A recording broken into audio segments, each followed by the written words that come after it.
Everyone, आज मैं आपको हिंदी का आगे का लेसन नंबर 8 दोहा अष्टक वो पढ़ाने जा रही हूँ। उसके लेखक है कबीर, तुलसीदास और रहीम।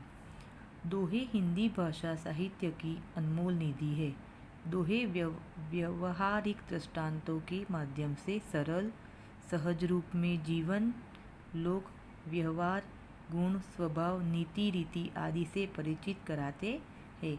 प्रस्तुत इकाई में कबीर, तुलसीदास और रहीम के चुने गए ऐसे ही दोहे संकलित है। प्रस्तुत में नीचे दिए गई जो इसमें क्या नीचे दिए गए जो इकाई है ना, उसमें कबीर, तुलसीदास के और रहीम के कुछ गिने चुने ही दोहे दिए गए हैं।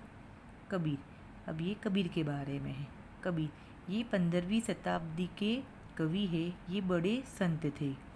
इन्होंने हिंदू और मुसलमानों को उनकी गलतियों के लिए फटकारा है और दोनों को हिल मिल कर रहने का उपदेश दिया है।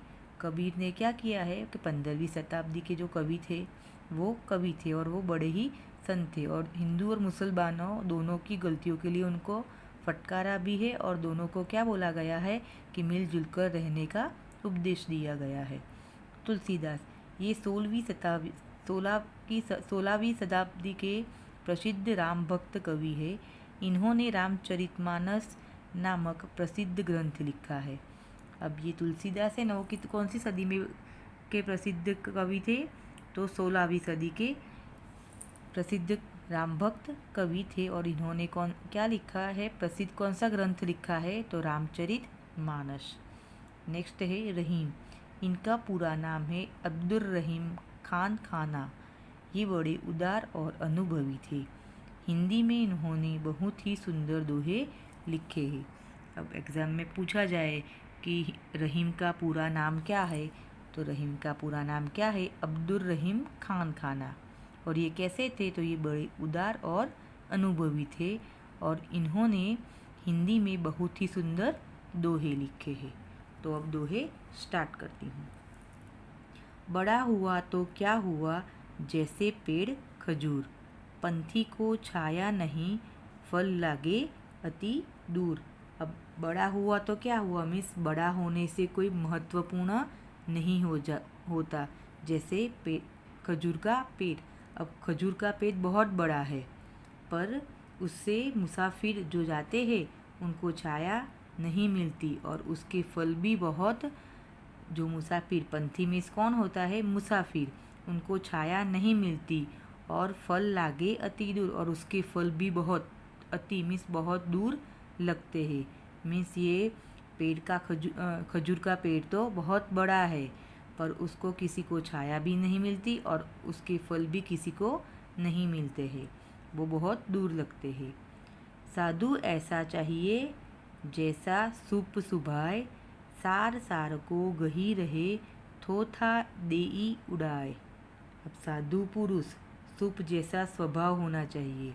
साधु ऐसा चाहिए जैसा सुप सुभाए, मीन्स साधु कैसा होना चाहिए? इसका स्वभाव कैसा होना चाहिए? सूप जैसा। सूप अनाज को अपने सूप मीन्स कौन सा सूप? ये पीने वाला सूप नहीं, वो जो अनाज झड़कने का आता है ना, सुपड़ा, उसको सूप बोलते हैं। मीन्स साधु कैसा होना चाहिए? सूप क्या करता है? अनाज को अपने अंदर रख लेता है और कचरे को बाहर फेंक देता है।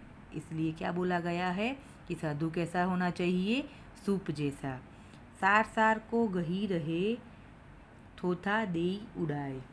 मीन्स साधु पुरुष को भी महत्व की बातें ग्रहण, सार सार को मीन्स अच्छी अच्छी बातें ग्रहण करके व्यर्थ की बातें थोथा देई उड़ाए, मीन्स व्यर्थ की बातें छोड़ देनी चाहिए। मीन्स साधु कैसा होना चाहिए कि सूप कैसा करता है? सूप कैसा रहता है कि अनाज को अपने अंदर रखता है और कचरे को फेंकता है। वैसे ही साधु पुरुष को तत्व की बातें मीन्स अच्छी अच्छी बातें ग्रहण करनी चाहिए और व्यर्थ मीन्स नकामी, जो खराब बातें हैं उसको छोड़ देनी चाहिए। ठीक है। आगे है, माखी गुड़ में गड़ी रहे, पंख रह्यो लिपटाए, हाथ मले और सिर दूने, लालच बुरी बलाए। अब माखी गुड़ में गड़ी रहे, मीन्स मक्खी है ना गुड़ खाने के लिए गुड़ पर बैठती तो है, पर उसके पंख गुड़ में क्या हो जाते हैं, पंख रहियो लिपटाए, मीन्स उसके पंख गुड़ में चिपक जाते हैं। फिर वह हाथ मलती है और सिर धुनाती है, पछताती है। लालच बुरी बलाए, पर उससे छुटकारा नहीं मिलता। फिर क्या करती है वो, उसके हाथ भी मलती है और सिर भी धुनाती है, पर वो उससे छुटकारा नहीं पाती है। इसलिए लालच बुरी बलाए, सचमुच लालच बहुत बुरी बला है। क्यों ऐसा कहा गया है कि लालच बुरी बला है? क्योंकि मक्खी को गुड़ खाने की बहुत लालच होती है। जब वो खाने के लिए बैठती है ना तो बस गुड़ खाती रहती है, पर जब फिनिश हो जाते, जब गुड़ पे बैठती है तो वो वहाँ पे चिपक जाती है। फिर अपने हाथ मलती है और सिर धुनाती है, पर वहाँ से वो छुटकारा नहीं पा सकती है। इसलिए कहा गया है कि लालच बुरी बला है। ये सारे दोहे किसके थे? कबीर जी के थे। किसके थे? कबीर जी के। तुलसी इस संसार में भांति भांति के लोग, सबसे हिलमिल चालिए नदी नाव संजोग।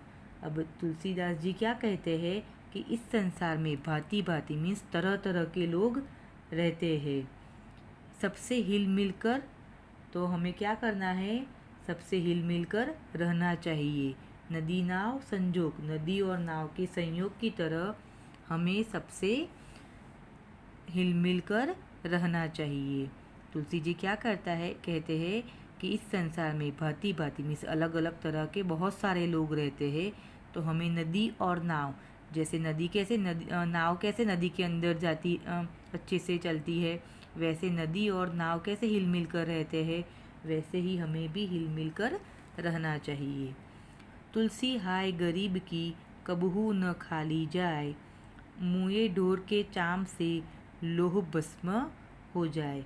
अब तुलसीदास जी क्या कहते हैं कि तुलसी हाय गरीब की, मीन्स जो गरीब रहते हैं ना उसकी हाय, हाय मीन्स बद्दुआ, हाय मीन्स क्या होता है?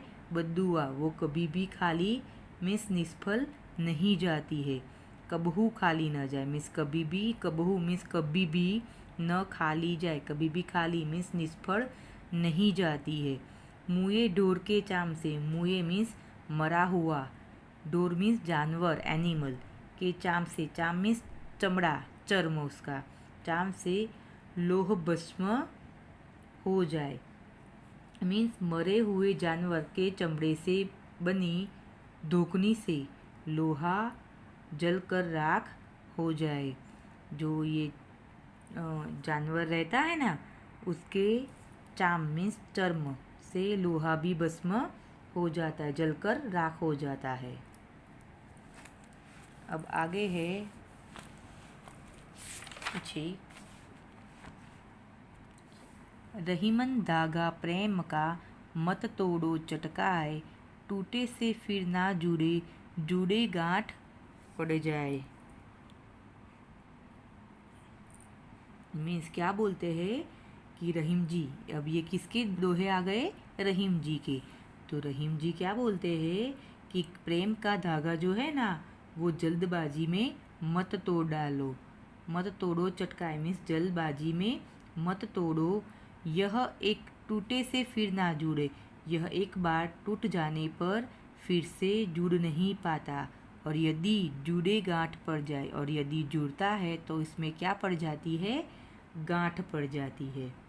तो उसमें तो प्रेम में हमें पहली मिठास जैसी मिठास नहीं रहती है, और प्रेम में पहले जैसी मिठास नहीं रहती है। मिस रहीम क्या कहता है कि धागा जो प्रेम का होता है ना वो जल्दबाजी में तोड़ना नहीं चाहिए, और जो टूट गया एक बार तो फिर जुड़ता नहीं है, और जुड़ता भी है तो इसमें क्या पड़ जाती है? गांठ पड़ जाती है, और पहले जैसी प्रेम में मिठास नहीं रहती है। तरुवर फल नाही खात है, सरवर पियहि न पानी, कही रहीम प्रकाज हित, संपत्ति संचही सुजानी। तरुवर, अब ये रहीम जी क्या कहते हैं? तरुवर मीन्स पेड़, पेड़ अपने फल नहीं खाते हैं। तरुवर मीन्स क्या रहता है? पेड़ अपने फल नहीं खाते हैं, खुद नहीं खाते हैं। सरवर पियहि न पानी, और सरोवर अपना पानी खुद नहीं पीते हैं। कही रहीम पर काज हित, इसी तरह सज्जन हित संपत्ति संचही सुजनी। इसी तरह सज्जन दूसरों का भला करने के लिए अपनी सारी संपत्ति का संग्रह करते हैं। ठीक है, अब क्या बोलते हैं रहीम जी फिर कि तरुवर मीन्स पेड़ अपना फल नहीं खाता, सरोवर अपना खुद अपना पानी नहीं पीता, वैसे इसी तरह सज्जन दूसरों का भला करने के लिए, परकाज मीन्स दूसरों का, हित मीन्स भला करने के लिए अपनी संपत्ति का संग्रह करते हैं। मीन्स जो सज्जन लोग रहते हैं ना, वो दूसरों का भला मीन्स गरीबों के लिए अपनी संपत्ति संग्रह करते हैं और जिसको ज़रूरत है उसको वो बांटते हैं, दान देते हैं।